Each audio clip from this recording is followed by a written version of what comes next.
그리고 이건 약간 가설이라면 가설이기도 한데 사실 저희는 트럼프가 시장을 의도적으로 떨구고 있다는 생각도 어느 정도 배제하지는 못하고 있습니다. 이거는 저희가 영상을 통해서도 한번 풀어드린 적이 있었는데 뭐 이런 식으로 트럼프의 의도적 증시 하락 이런 식으로 영상으로 풀어드린 적도 있었는데 다시 한 번만 정리를 드리면은 자, 현재 미국의 정부 부채가 이자만 따져봐도 한화 기준 약 1700조입니다. 지금 미국채를 가장 많이 보유한 국가는 일본이고요. 그 아래로는 중국이나 러시아 등등의 국가들이 있습니다.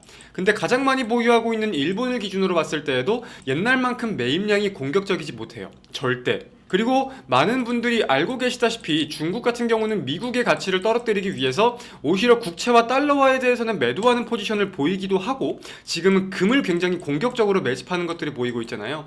그러다 보니까 미국채에 대한 수요는 떨어지고 국채 금리는 올라가고 그러다 보니까 트럼프 입장에서는 이런 시나리오를 좀 세워볼 수도 있겠다고 생각을 하고 있습니다. 자, 기본적으로 주식시장이 약세를 보이면은 안전자산이 강세를 보입니다. 그럼 이렇게 해가지고 이제 경기 침체에 대해서 주식시장을 떨어뜨리면은 안전자산에 대한 수요가 올라갈 거니까 그렇게 해서 미국 채권을 매수할 수 있도록 유도하고 미국 채권을 매수한다면은 당연히 금리는 떨어지겠죠.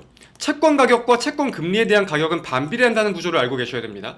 그러면 채권 가격이 올라가면서 채권 금리가 떨어지면은 이 자금은 모일 거고 거기에 대한 이자 비용은 금리가 떨어지니까 조금씩 줄어들 거고 이렇게 해석을 할 수 있는 거잖아요. 더불어 가지고 경기 둔화 시그널로 지금 사용이 되고 있는 거니까 주식이 떨어지고 채권에 대한 수요가 올라간다는 거는 안전자산에 대한 수요가 올라간다는 거고 이건 경기 침체에 대한 명분을 분명히 갖다 붙일 수 있는 게 많아질 거란 말이에요.